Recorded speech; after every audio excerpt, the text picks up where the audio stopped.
नमस्कार, मेरा नाम है शिवपूजन चौहान और आप देख रहे हैं हमारा YouTube channel SP competitive maths. देखिए, हमारा चैप्टर चल रहा है परसेंटेज और इसमें हम आज 10 क्वेश्चन लेकर आए हैं और इन क्वेश्चनों को हम आप कैसे कम से कम समय में और कम से कम फार्मूले का उपयोग करके, मतलब दिमाग से ज़्यादातर सॉल्व करने की कोशिश करेंगे ताकि आप एग्जाम में ना भूलें। तो सबसे पहले हम जो 10 क्वेश्चन सॉल्व करने वाले हैं स्क्रीन पर आ रहे हैं, उनको एक बार देख लेते हैं कि ये 10 क्वेश्चन कौन कौन से हैं जिनको हम सॉल्व करने वाले हैं।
तो आपने 10 क्वेश्चन देख लिए, तो चलिए पहला क्वेश्चन जो है हम स्टार्ट करते हैं।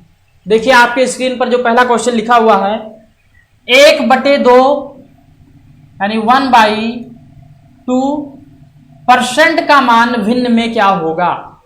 हमने आपको बता दिया है जब परसेंट दिया हो, कोई भिन्न परसेंट में दिया हो तो क्या करते हैं, उसको 100 से भाग करते हैं। यानी 1/2 ये परसेंट है, इसको 100 से भाग करेंगे, क्या हो जाएगी, भिन्न में चेंज हो जाएगी। यानी 1/2 गुणे 100 ये आपकी हो जाएगी। देखिए 1/200 यानी हम इसको अगर 2 से काटेंगे तो यहाँ 100 आ जाएगा, यहाँ 0.5। अब देखिए अगर 100 से हम डिवाइड करेंगे तो ये 2 जीरो है नीचे, तो आगे क्या लग जाएंगे, 2 जीरो लग जाएंगे, यानी 0.005। यानी 1/2% का, यानी ये आधा परसेंट लिखा हुआ है और आधा परसेंट का मान क्या होता है, 0.005 ये होता है। या भिन्न में लिखेंगे तो 1/200 ये हो जाएगा। अब देखिए आपके स्क्रीन, तो पहला सवाल हो गया। आपके स्क्रीन पर अब दूसरा सवाल आ रहा है। दूसरा सवाल देखिए, दूसरा सवाल कह रहा है कि दो संख्याएं एक तीसरी संख्या से क्रमशः 30 व 40% अधिक हैं, तो दूसरी से पहली संख्या का प्रतिशत कितना है। जैसे ये आपका दूसरा सवाल है, इसमें कह रहा है कि दो संख्याएं हैं जो तीसरी संख्या से क्रमशः 30% और 40% अधिक है, तो इसको लगाने के लिए हम क्या करेंगे, 100 मान लेंगे। जो आपकी तीसरी संख्या है वो क्या हो जाएगी, थर्ड वाली संख्या 100 मान लिया हमने, तो पहली संख्या कितनी हो जाएगी, 30% अधिक है यानी 130, और दूसरी संख्या कितनी हो जाएगी, 140। अब देखिए पहली और दूसरी आ गई 130 और 40। अब पूछ क्या रहा है कि तो दूसरी से पहली का प्रतिशत कितना है, पहली का प्रतिशत निकालना है और दूसरी से, तो जिससे प्रतिशत निकालना हो उसको हम नीचे लिखेंगे यानी 140, और जिसका प्रतिशत निकालना हो यानी पहली संख्या का प्रतिशत निकालना हो 130, और गुणे क्या कर देंगे, 100 से गुणा करते हैं प्रतिशत में चेंज करने के लिए और भाग करते हैं भिन्न में चेंज करने के लिए। देखिए ये क्या हो जाएंगे, 0 से 0 कट जाएंगे, यहां पर हो जाएगा 2 सत्ते 14 और 2 50। अब ये आपका हो जाएगा, इसको गुणा कर लीजिए, 5 ते 15, 5 एकम 5 और 1 6, ये 0 हो जाएगा बटे 7। इसको भी डिवाइड करेंगे, कितना हो जाएगा, 7 9 63, 2 आया 20, 7 दूनी 14 यानी 92 सही 6/7, रिमाइंडर 6 बच्चा, इतना ही आपका क्या हो जाएगा, प्रतिशत हो जाएगा। यानी जो आपकी पहली संख्या है वो दूसरी संख्या का 92 सही 6/7% है। अब देखिए आपके स्क्रीन पर तीसरा जो क्वेश्चन आ रहा है क्वेश्चन नंबर 3 वो क्या कह रहा है, दो संख्याएं एक तीसरी संख्या से क्रमशः, ये भी इसी प्रकार का है। तीसरी संख्या इसमें मान लीजिए क्या है, थर्ड वाली जो संख्या है उसको मान लीजिए 100। तो पहली वाली संख्या आपकी हो जाएगी तीसरी संख्या से 12% अधिक है, 112.5%, यानी 112.5 हो जाएगी। तो दूसरी संख्या क्या हो जाएगी आपकी, दूसरी संख्या 25% अधिक है, यानी 125 हो जाएगी। ये सब केवल हम मान कर लगाएंगे, ज्यादातर फार्मूले का उपयोग नहीं करेंगे। अब देखिए कितना हो गया आपका, पूछ क्या रहा है इसमें सवाल, तो पहली संख्या दूसरी का कितने प्रतिशत है, यानी दूसरी से कितने प्रतिशत है। दूसरी से हमने कहा जब से लग गया तो उसको नीचे लिखेंगे, तो 125 को क्या लिख देंगे नीचे, और जिस संख्या का मुझे प्रतिशत निकालना हो उसको ऊपर लिखेंगे, यानी 112.5, और गुणे क्या कर देंगे 100 कर देंगे। यहां से इसको काटिए, 25 पंचे 125, 25 होगा 100, 5 से काटिए इसको, फिर 5 दूनी 10, 5 दूनी 10, 10.5, अब इसको 4 से गुणा कर दीजिए, 4 पंचे 20, और 4 दूनी 8 और 2 10, और 4 दूनी 8 और 1 9। देखिए 900 आ गया, लेकिन ये दशमलव के बाद एक अंक इधर है तो दशमलव के बाद एक अंक इधर होना चाहिए, यानी अब देखिए ये आपकी आ गई 90%। यही आपसे पूछ रहा था, पहली संख्या वैसे भी दूसरी से छोटी है तो जाहिर सी 100% से कम ही रहेगी, तो आपका 90% आ गया, यानी पहली जो संख्या है वो दूसरी का कितना है 90% है। तो देखिए आपके स्क्रीन पर जो चौथा क्वेश्चन आ रहा है कि रमेश के वेतन में 20% वृद्धि कर दी गई, बढ़े हुए वेतन को 20% कम करने पर रमेश को कितने प्रतिशत लाभ अथवा हानि होगी। तो चौथा जो आपका क्वेश्चन दिया हुआ है, मान लेते हैं हम, यहां भी क्या ज्यादातर फार्मूला यूज नहीं करेंगे हम, तो मान लेते हैं हम रमेश की आय, हम मान लेते हैं रमेश की आय, आय बराबर कितनी है रमेश की 100 मान लेते हैं। अब जब रमेश की आय हमने 100 मान लिया तो वृद्धि करेंगे कितने 20% की वृद्धि करेंगे, तो वृद्धि करने पर 120 हो जाएगी। अब कह रहा है 20% वृद्धि करने के बाद फिर इसमें 20% की कमी हो जाती है। अब देखिए जैसे ये 100 था, अगर 1% की बात करें यहां दशमलव लगा देंगे 1 हो जाएगा, 10% की बात करें यहां दशमलव लगा देंगे 100 का 10 हो जाएगा। उसी प्रकार यहां भी क्या होगा कि 120 है, इसका 10% निकालने के लिए यहां दशमलव लगा देंगे, यानी कितना हो जाएगा 12.0 यानी 12। तो 120 का 10% जब 12 रुपया होता है तो 120 का 20% कितना हो जाएगा, यानी 10% 12, तो 20% 12 दूना 24, तो 24 हो जाएगा। यानी 24 रुपया क्या कर रहे हैं इसमें से कम कर रहे हैं। पहले रमेश को 100 रुपया दे रहे थे 20%, यानी 20 रुपए की वृद्धि हो गई इसमें। अब क्या कर रहे हैं, इसको हम 24 रुपए कम दे रहे हैं, यानी कितना दे रहे हैं, इसमें से 24 घटाओगे 96 आ जाएगा। 96 आ गया, पहले 100 रुपए आई थी, अब कितनी आ गई 96। अब आप आसानी से ज्ञात कर सकते हैं इसको हानि हुआ लाभ हुआ, पहले 100 रुपए कमा रहा था अब 96 कमा रहा है, यानी -4%। माइनस यही दर्शाता कि 4% की क्या हुई उसको हानि हुई। अब देखिए आपके स्क्रीन पर जो आपका अगला क्वेश्चन आ रहा है 5वां, वो कह रहा है एक वस्तु की दर में 10% कमी कर दी गई तथा इसकी खपत में 10% की वृद्धि कर दी गई। कह रहा है एक वस्तु की दर में 10% कमी करने के बाद इसकी खपत में 10% की वृद्धि कर दी गई, तो इससे राजस्व प्राप्ति पर क्या प्रभाव पड़ेगा। अब वस्तु की दर है, इसमें क्या कर दिया जा रहा है 10% की पहले हम कमी कर रहे हैं, उसके बाद 10% की वृद्धि कर रहे हैं। यानी मान लीजिए पहली आय कितनी थी 100, एक राजस्व 100 थी, अब इसमें जैसे हम क्या कर रहे हैं 10% की कमी कर रहे हैं, यानी -10 कर रहे हैं, तो कितना हो जाएगी 90% या 90 रुपए कह लीजिए। पहले कितनी थी 100, अब 90 हो गई।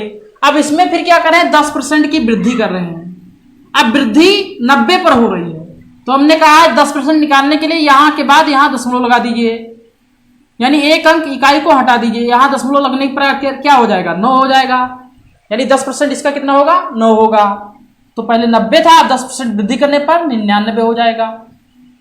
अब देखिए पहले 100 थी, अब 99 ही है। तो इससे राजस्व प्राप्ति पर पूछ रहा है क्या प्रभाव पड़ेगा। तो राजस्व प्राप्ति में -1 रुपए का क्या हो जाएगा, घाटा हो जाएगा, कमी हो जाएगी, या -1% की कमी हो गई। ये तो आपका 5वां क्वेश्चन हो गया। 6वां देखिए, आपके स्क्रीन पर क्वेश्चन आ रहा है कि एक आयत की लंबाई में 10% वृद्धि तथा चौड़ाई में 10% कमी करने पर इसके क्षेत्रफल में कितने % वृद्धि अथवा कमी होगी। देखिए जब ऐसे क्वेश्चन आ जाएं कि बराबर मात्रा में कमी कर रहे हैं या वृद्धि कर रहे हैं, तो हमेशा कमी ही होगी।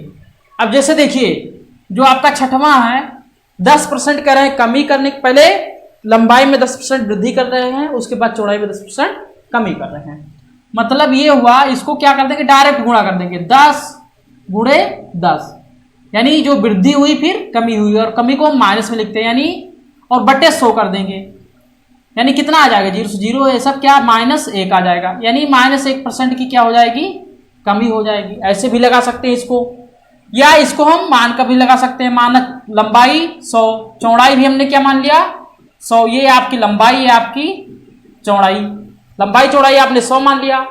तो क्षेत्रफल कितना हो जाएगा, यानी 1 के बाद 4 0, यानी इस दोनों को क्या करेंगे, गुणा करेंगे। अब जब लंबाई में 10% वृद्धि कर दी गई, यानी 110 हो गई, चौड़ाई में 10% कमी कर दी गई, यानी 90 हो गई। इसको गुणा करोगे तो 9 9 0 0, ये आ जाएगा। पहले 10,000 आ रहा था, अब 9,900 आ रहा है, यानी कितने की कमी हो गई, आप कहोगे 100 की कमी हुई, कितने पर, 10 पर हुई ना, यानी 10,000 पर। तो 10,000 गुणे 100, ये % में आ जाएगा। ये 4 0 ऊपर के, 4 0 नीचे से कट जाएंगे, कितना आ जाएगा, 1, और 1% की क्या हो जाएगी, कमी हो जाएगी। अब देखिए जो 7वां क्वेश्चन आपकी स्क्रीन पर आ रहा है, उसमें लिखा हुआ है चाय के मूल्य में 10% कमी होने के कारण ₹270 खर्च करने पर, यानी कह रहा है कि चाय में क्या हुई है, 10% की कमी हुई है, और 270 रुपया खर्च करने पर पहले से 250 ग्राम चाय अधिक मिलती है। तो चाय का पहले वाला भाव तथा नया भाव याद करें। यानी पहले 270 रुपये में जितनी चीनी खरीद रहे थे, अब उससे 200 ग्राम ज़्यादा चीनी मिल रही है। जाहिर सी बात है कि चाय के भाव में कमी हुई है। कितनी कमी, 10% की क्या हुई, कमी हुई। 10% की कमी हुई किसमें, चाय के भाव में। यानी पहले 270 रुपये में खरीद रहे थे, चलिए हम मान लेते हैं इसमें भी क्या हुई, 10% की कमी, क्योंकि चीनी में जो कमी हुई उतना ही रुपया में कमी होगी।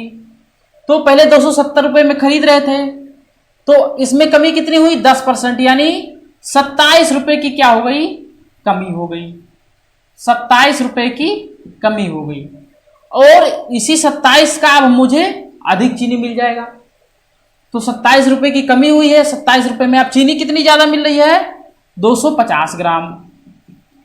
250 ग्राम यानी 1 पाव चीनी ज्यादा मिल रही, 27 रुपये में 1 पाव चीनी मिल रही है अब। यानी हम कह सकते हैं अगर इसको 4 से गुणा कर दें, हम इसको 4 से गुणा कर दें तो ये हो जाएगा 27 चौका 108। 108 बराबर हो जाएगा 1000। 1000 ग्राम का मतलब हो जाएगा 1 किलोग्राम, यानी 108 रुपए में कितनी चीनी मिलने लगी अब, 1 किलोग्राम। यानी अब घटा हुआ मूल्य आपको मिल गया, 108 रुपए में 1 किलोग्राम चीनी आपको मिलने लगी। अब पूछ रहा पहले ही मूल्य कितना था, तो 10% की कमी हुई है इसमें ना, यानी ये कितना है 90%। तो जब 90% बराबर कितने के है, 108 के, 90% बराबर 108 के, तो 1% बराबर कितना हो जाएगा, 108 बटे 90। हम कहें 100% कितने के बराबर हो जाएगा, 100 से गुणा कर देंगे दोनों तरफ, तो 108 बटे 90 गुणे 100। ये 0 से 0 कट जाएगा, 9 से 1 कट जाएगा, 9 1 9, 9 दूनी 18 और 12 दो 120। 120 रुपये, यानी पहले चीनी का मूल्य 120 रुपये प्रति किलोग्राम, और घटने के बाद 108 रुपये प्रति किलोग्राम। तो देखिए कितना आसानी से सवाल लग गया। अब आप इसमें x मानते, y मानते, काफी झंझट हो जाता। अब देखिए इसके बाद जो आपका है अगला क्वेश्चन, अगला क्वेश्चन 8वां है आपका। इसमें लिखा हुआ है कि नमक के 6 लीटर घोल में 5% नमक है। वाष्प द्वारा इस घोल में से 1 लीटर पानी निकाल दिए जाने पर शेष बचे घोल में कितने प्रतिशत नमक है। पहले कितना था, 6 लीटर क्या था, पानी था, इसमें 5% नमक था। 5% नमक का क्या मतलब है, यानी 6 गुणे 5/100। हम इसको काटेंगे तो कितना आ जाएगा, 5 भी संयम 100, यानी 2 तेई और 2 दुहाइम, यानी 3/10 लीटर क्या था, लीटर या किलोग्राम नमक था। कितने में, 6 लीटर में। अब कह रहा है कि यदि 1 लीटर पानी निकाल दिया जाए, तो नमक तो हम निकाल नहीं रहे, नमक की मात्रा कितनी है, 3/10 ही है। 1 लीटर आपने क्या किया, पानी निकाल दिया। तो अब इसमें यह पूछ रहा है कि जो पानी निकालने के बाद घोल में कितने प्रतिशत नमक रहेगा, यही आपसे पूछ रहा है। तो पहले इतना था नमक, अब भी इतना ही है। अब पानी कम हो गया, यानी 3/10 है। कितने में, पहले 6 में था, 5 में, और गुणे 100। तो हम कह सकते हैं कि 3/10 नीचे आ जाएगा, गुणे 5 गुणे 100, 10 बचे 50 दूना 100, यानी 3 दूनी 6, और ये परसेंट में आ जाएगा। यानी अब नमक कितना है, 6%। पहले कितना था, 5% था। यानी 1 लीटर पानी निकालने पर इसमें नमक की मात्रा जो बची वो कितनी बची, 6% बची। अब देखिए जो आपका 9वां क्वेश्चन है उसमें क्या कह रहा है, एक चुनाव में 2 उम्मीदवार थे। एक उम्मीदवार ने कुल वैध मतों के 55% मत प्राप्त किए तथा 20% मत अवैध घोषित कर दी गए। यदि कुल मतों की संख्या 7500 हो तो दूसरे उम्मीदवार को कुल कितने वैध मत प्राप्त हुए। देखिए इसको आपको XY मानने की कोई जरूरत नहीं है, 2 ही उम्मीदवार हैं, 20% मत अवैध घोषित कर दिए गए हैं। मतों की संख्या आप 100 मान लीजिए, कितने मत, 100। अब जब इसमें से 20% मत क्या हो गए, अवैध घोषित कर दिए, यानी 20 मत क्या हो गए, नहीं काउंट होंगे, तो कितने बचे, 80। यानी हम कह सकते हैं 100 मत थे, 80 बचे, यानी 80% मत है, 80% मत डाला गया। पहले उम्मीदवार को इसमें दिया हुआ है आपने 55% मत, 80 का 55%, और दूसरे को कितना मिलेगा, 45%, यानी यही 45 मुझे निकालना है। और टोटल मत कितने हुए दिए हुए हैं आपके, 7500, यहां लिख लीजिए 7500। अब देखिए 7500 कुल मत थे, यानी जो 100 हमने माना है, 80% लोगों ने मत दिया, यानी 80 निकाल लीजिए, 80/100, 0 से 0, ये 0 से ये 0, इसको कितना हो जाएगा, 750 गुणे 8। ये इतने मत क्या हो जाएंगे, वैध मत हो जाएंगे। अब वैध मतों का 55% ये पा गया है, तो 45% हारने वाले को मिलेगा। और हारने वाले को कितना मत मिला, यही पूछा जा रहा है। तो गुणे 45/100। देखिए 0 से 0 कट जाएगा, 5 9 45, 5 दूनी 10, 2 चौक 8, यानी 75 गुणे 4 गुणे 9।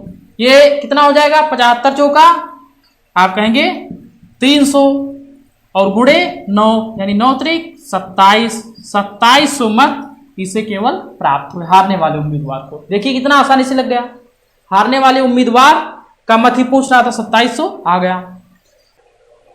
देखिए 10वां क्वेश्चन जो आपकी स्क्रीन पर आ रहा है, इसमें कह रहा है कि एक चुनाव में 2 उम्मीदवार थे। इसमें मतदाता सूची में 10% मतदाताओं ने अपने मताधिकार का प्रयोग नहीं किया तथा कुल डाले गए मतों के 10% मत अवैध घोषित कर दिए गए। सफल उम्मीदवार कुल वैध मतों के 54% मत प्राप्त करके 1620 मतों से जीत गया। मतदाता सूची में कुल कितने मतदाता थे, मान लीजिए कुल कितने थे, 100 थे। अब इसमें से 10% लोगों ने वोट ही नहीं दिया, कितने बचे, 90 लोगों ने वोट दिया, लेकिन उसमें से भी 10 क्या हो गए, तो सही वोट नहीं कर पाए, 10% लोगों ने।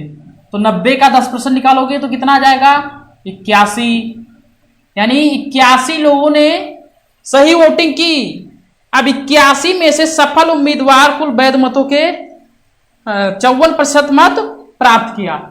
यानी जो वैध मत है 81 है, इसमें से 54% यानी 54% अगर सफल उम्मीदवार ने वोट हासिल किए तो कितने प्रतिशत विफल उम्मीदवार मतलब हारने वाले उम्मीदवार ने वोट प्राप्त किए। तो आप कहोगे जब 54% ये है तो कितना, यानी 46%, यानी 46% ऐसे वोट थे जो हारने वाले उम्मीदवार को मिले।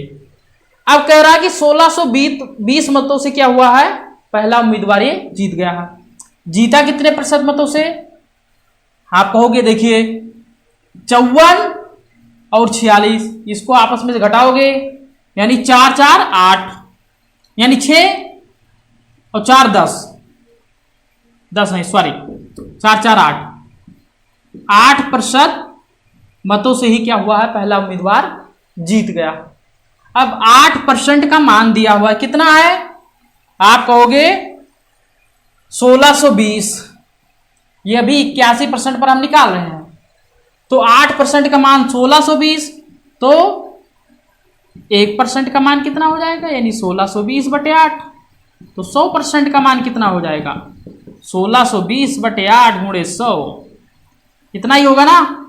अब देखिए इसको काट दीजिए, 4 दूनी 8 और 4 25 यहाँ आ जाएगा, और 200 इसको काट दीजिए, 2 8 16, 2 1 2, 2 0 0, यानी 810 गुणे 25। इतने मत आ गए, केवल ये वैध मत है जो 81% आपने 81 माना है। अब जब 81 की वैल्यू इतना है, 81 की वैल्यू कितना है, जो 81 है 81% इसको मान लीजिए, ये 81 इतना है, तो 1% का मान कितना हो जाएगा, 810 गुणे 25/81। अब हम कहें 100% का मान कितना होगा, तो जब 1% का इतना है तो इसमें 100 से क्या करें, दोनों तरफ गुणा कर दें, यानी ये 100% हो जाएगा, और ये हो जाएगा 810 गुणे 25/81 गुणे 100। देखिए ये कट जाएगा, 10 आ जाएगा, और 1 0 और 2 0 3 0, यानी 25 के बाद कितने 3 0, यानी कुल मतों की संख्या कितनी थी, 25,000। अगर कुल वैध मतों की संख्या पूछता तो यही गुणा करके हम निकाल देते। अगर ये पूछता कि कुल मतों का 90%, तो यहीं से क्या हो जाता, 90% भी निकाल सकते थे। तो आई होप ये वीडियो आपको समझ में आ गया होगा। तो चलते चलते एक मोटिवेशनल शेर हो जाए कि सिकंदर हालात का गुलाम नहीं होता, सिकंदर हालात का गुलाम नहीं होता, और तारा टूट भी जाए पर जमीन पर नहीं गिरता। सिकंदर हालात का गुलाम नहीं होता, और तारा टूट भी जाए पर जमीन पर नहीं गिरता, और गिरते हैं हजारों दरिया समंदर में, पर कोई समंदर किसी दरिया में नहीं गिरता। तो मिलते हैं अगले वीडियो में, तब तक के लिए जय हिंद।